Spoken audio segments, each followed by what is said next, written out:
गणपति बप्पा मोरया। तो दोस्तों, आज की हमारी वीडियो संकट चौथ व्रत कथा की है और इस कथा को सुनने से भगवान गणेश जी महाराज आपके हर एक संकट को ज़रूर दूर करेंगे। तो आप इस कथा को पूरी सुनना, पूरे ध्यान से सुनना है और साथ ही जो भी बाबा गजानंद महाराज के भक्त हैं हमारे चैनल को सब्सक्राइब करके ज़रूर जाना। एक साहूकार और एक साहूकारनी थे। वो धर्म को पुण्य नहीं मानते थे, इसके कारण उनके कोई बच्चा नहीं था। एक दिन साहूकारनी पड़ोसी के घर गई। उस दिन संकट चौथ था। वहाँ पड़ोसन संकट चौथ की पूजा करके कहानी सुना रही थी। साहूकारनी ने पड़ोसन से पूछा, तुम क्या कर रही हो? तब पड़ोसन बोली कि आज चौथ का व्रत है, इसलिए कहानी सुना रही हूँ। तब साहूकारनी बोली, चौथ के व्रत करने से क्या होता है?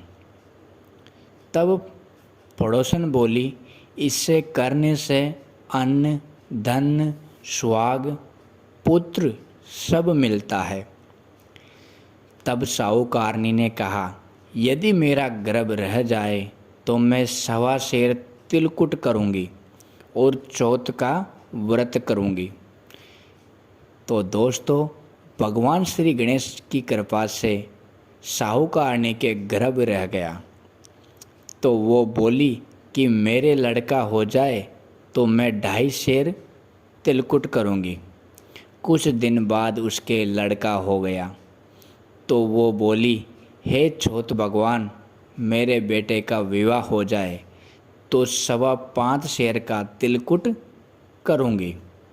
दोस्तों, चैनल को सब्सक्राइब ज़रूर करना। कथा बहुत अच्छी है, पूरी ध्यान से सुननी है। कुछ वर्षों बाद उसके बेटे का विवाह तय हो गया और उसका बेटा विवाह करने चला गया, लेकिन उस साहूकारनी ने तिलकुट नहीं किया। इस कारण से चौथ देव क्रोधित हो गए। उन्होंने फेरों से उसके बेटे को उठाकर पीपल के पेड़ पर बैठा दिया।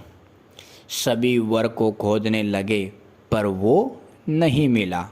हताश होकर सारे लोग अपने अपने घर को लौट गए।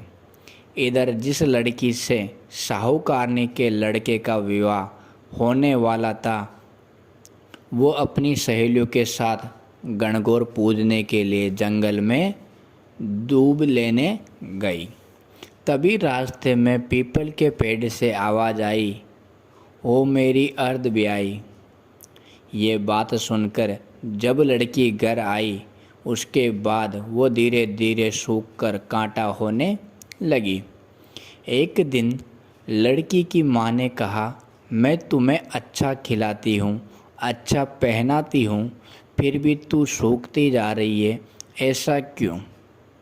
तब लड़की अपनी माँ से बोली कि जब भी दूब लेने जंगल जाती हैं तो पीपल के पेड़ से एक आदमी बोलता है कि ओ मेरी अर्ध ब्याई।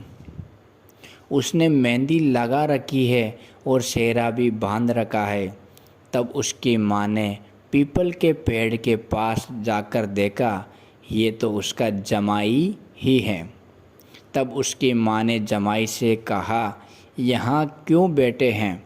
मेरी बेटी तो अर्ध ब्याई कर दी और अब क्या लोगे?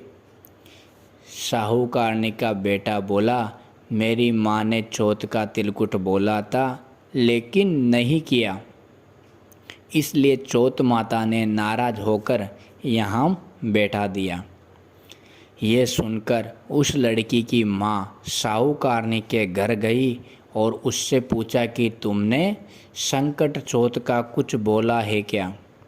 तब साहूकारनी ने बोली, तिलकुट बोला था। उसके बाद साहूकारनी बोली, मेरा बेटा घर आ जाए तो 2.5 मन का तिलकुट करूँगी। इससे श्री भगवान गणेश प्रसन्न हो गए और उसके बेटे को फेरे में लाकर बैठा दिया। बेटे का विवाह धूमधाम से हो गया। जब साहूकारनी के बेटे और बहू घर आ गए तब साहूकारनी ने 2.5 मण तिलकुट किया और बोली, हे छोत देव, आपके आशीर्वाद से मेरे बेटा बहू घर आ गए, जिससे हमेशा तिलकुट करके व्रत करूँगी। इसके बाद सारे नगरवासियों ने तिलकुट के साथ संकट व्रत करना प्रारंभ कर दिया। हे संकट छोत, जिस तरह साहूकारनी के बेटे बहू को मिलाया वैसे ही हम सबको मिलवाना। इस कथा को कहने सुनने वाले का भला करना।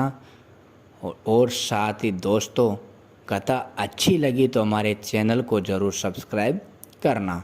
तो बोलो चौथ मात की जय, बोलो श्री गणेश देव की जय हो।